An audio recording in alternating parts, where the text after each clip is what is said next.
Is AI really the problem? Welcome to this explainer.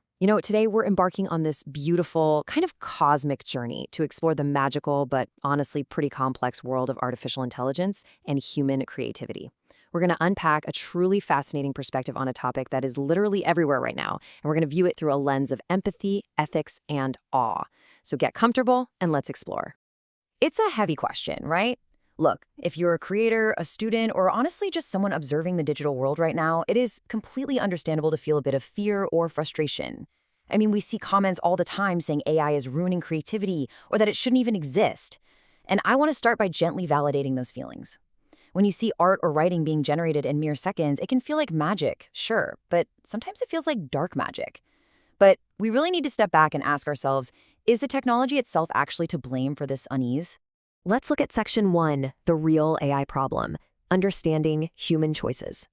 As the author of our source material points out, and this is a great quote, maybe the real issue isn't AI or technology at all, maybe it's us.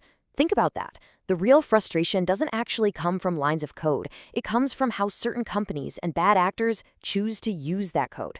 When organizations prioritize exploiting and copying other people's creative work instead of respecting and supporting those creators, yeah, people get rightfully upset.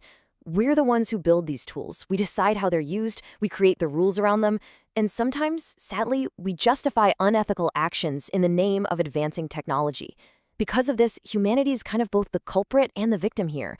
When people misuse AI, the technology gets the blame instead of the person actually pushing the button.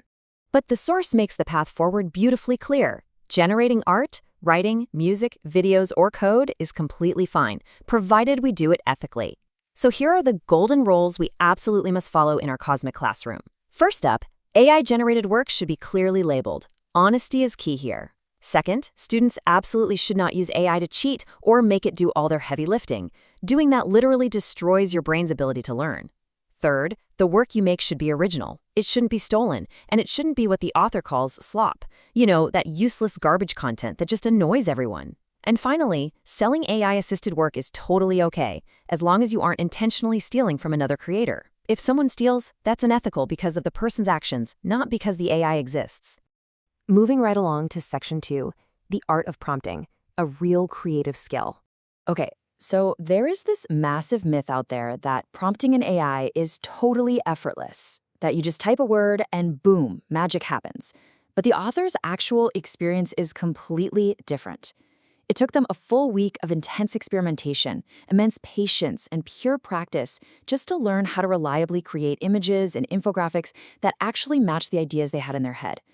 Generating high-quality educational or creative material, it is definitely not a passive activity. It requires you to actively guide the machine. So here is our exam spark, a crucial takeaway for you. Prompting might not instantly make someone a traditional artist, programmer, or musician, but it is absolutely a real creative and technical skill. And here's the secret sauce. That skill grows with your knowledge. The deeper you understand a subject, the better your prompts are going to be in that subject. You're bringing your own human insight directly to the machine. Which brings us to Section 3, AI as an educator, the cosmic tutor.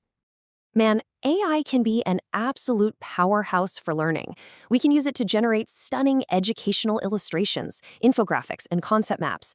We can build custom study guides, practice questions, and even have Viva-style conversational exams with the AI just to test our knowledge. It can help build educational games, learning apps, interactive websites, even comics that beautifully explain really difficult concepts. AI just has this sheer power to make learning so much more enjoyable, engaging, and accessible for everyone. All right, let's look at Section 4. Humans and AI together, supercharging expertise. I want to make this super clear. AI absolutely does not replace human expertise. Actually, it thrives right alongside it. AI works best when it's paired with deeply rooted human knowledge. An actual artist is going to write a vastly better artistic prompt than someone who knows nothing about composition or lighting, right? A programmer usually creates much better coding prompts. A teacher generally creates better educational prompts, and a musician crafts better music prompts. True knowledge in a specific field is exactly what helps people communicate more effectively with these tools. You're basically supercharging your existing expertise. Because of this amazing synergy, the author suggests we really need to be careful with our titles. Generating content with AI doesn't automatically make someone an author or a programmer. True expertise still comes from learning and practicing the field itself. A much more accurate description for someone generating content is an AI creator, an AI user, an AI enthusiast, or an AI prompt engineer, meaning a skilled creator using the tool ethically. We have to separate this from what the author gently but firmly condemns as an AI slopper. People who do bad things, intentionally steal, spread misinformation, and just pump out useless garbage. We always want to strive to be ethical engineers of our prompts. Let's pivot to Section 5, Using AI Responsibly, Preparing for the Future. Here's another exam spark for you. A vital part of using AI is maintaining self-sufficiency. The author believes we should use AI in such a way that if it ever just magically disappeared tomorrow, we wouldn't be left completely helpless. For example, if you use AI to code something really important, like running a company or deploying major projects, you shouldn't just copy and paste blindly. You should slowly learn the basics of that coding, gradually get better. This helps you improve your prompts, for sure, but it also prepares you for challenges and hardships. We really should know at least the basics of operating the things we rely on. But hey, what if you aren't doing something critically important? What if it's just for fun or for study aid? The source validates that this is completely fine. If you use AI just for fun, you must always follow the ethical rules we discussed earlier. And if you use AI because you simply don't know the manual skill or genuinely don't want to learn it, that's completely fine too.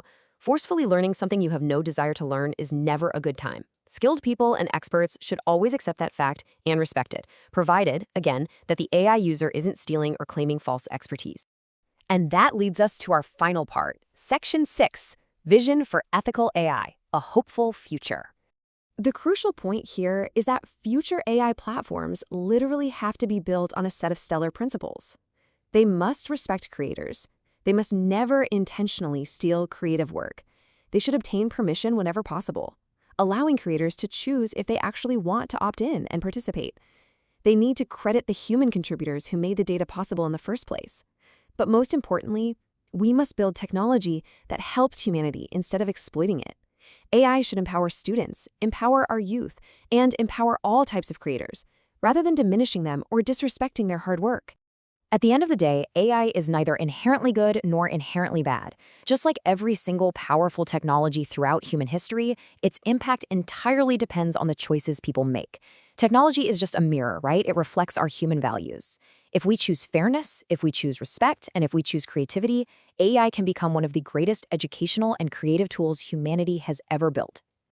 I want to leave you with a final, provocative thought from our source that really summarizes everything we've explored today.